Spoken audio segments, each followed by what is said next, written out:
किसी समय की बात है, राजस्थान के रेगिस्तान के एक छोटे से गांव में एक गरीब युवक रहता था जिसका नाम वीरेंद्र था। वीरेंद्र का जीवन संघर्षों से भरा हुआ था।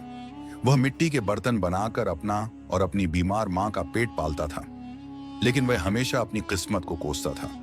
उसका मानना था कि वह दुनिया का सबसे बदकिस्मत व्यक्ति है। कहानी की शुरुआत एक दिन वीरेंद्र बर्तन बेचने के लिए एक दूर के मेले में गया। वहां उसे एक बूढ़ा फकीर मिला। फकीर ने वीरेंद्र को देखा और कहा, बेटा, तुम्हारी आंखों में बड़ा दर्द है, लगता है तुम अपनी किस्मत से परेशान हो। वीरेंद्र ने झल्लाकर कहा, फकीर बाबा, किस्मत मेरी दुश्मन है। मैं कितनी भी मेहनत कर लूं, मेरी गरीबी नहीं जाती। अगर सच में कोई जादू है तो मेरी किस्मत बदल दो।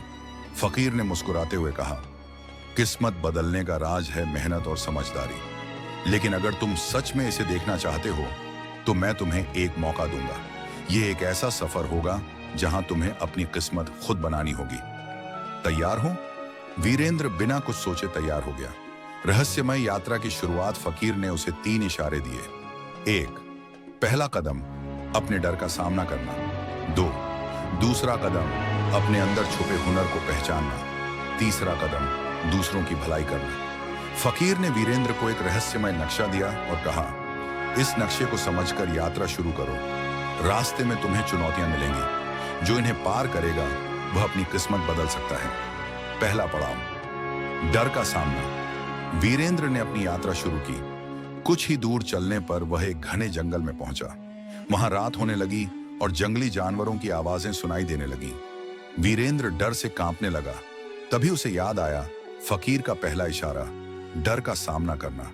उसने खुद को संभाला और पेड़ों की शाखाओं से एक मशाल बनाई। डर के बावजूद उसने जंगल पार किया। दूसरा पड़ाव, हुनर को पहचानना। जंगल के बाद वीरेंद्र एक सुनसान गांव पहुंचा। वहां उसने देखा कि लोग पानी की कमी से परेशान थे।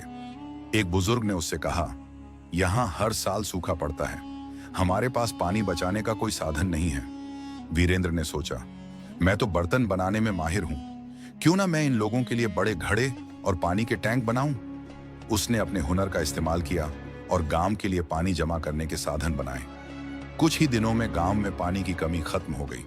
गांव वालों ने वीरेंद्र को धन्यवाद दिया और उसे कुछ अनाज और पैसे दिए। तीसरा पड़ाव, दूसरों की भलाई। आगे बढ़ते हुए वीरेंद्र एक बड़े शहर पहुंचा। वहां उसने देखा कि अमीर लोग गरीबों का शोषण कर रहे हैं। उसे गुस्सा आया, लेकिन फिर उसने सोचा कि वह इन गरीबों की मदद कैसे कर सकता है। उसने अपने पैसे से एक छोटी सी दुकान खोली और वहां सस्ते बर्तन बेचना शुरू किया। साथ ही उसने गरीब बच्चों को मुफ्त में बर्तन बनाना सिखाया।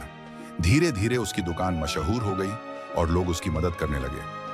अंतिम मोड़, किस्मत का खेल। कुछ सालों बाद वीरेंद्र एक सफल व्यापारी बन गया। अब उसके पास पैसा, मान सम्मान और शांति थी। एक दिन वही बूढ़ा फकीर उसकी दुकान पर आया। फकीर ने मुस्कुराते हुए कहा, अब बताओ, तुम्हारी किस्मत किसने बदली? वीरेंद्र की आंखों में आंसू आ गए। उसने कहा, बाबा, मेरी मेहनत, मेरा धैर्य और दूसरों की भलाई करने की भावना ने मेरी किस्मत बदली।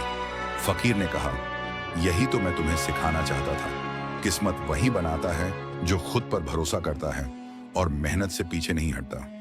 कहानी का संदेश, ये कहानी हमें सिखाती है कि किस्मत कोई जादू या तुक्का नहीं है।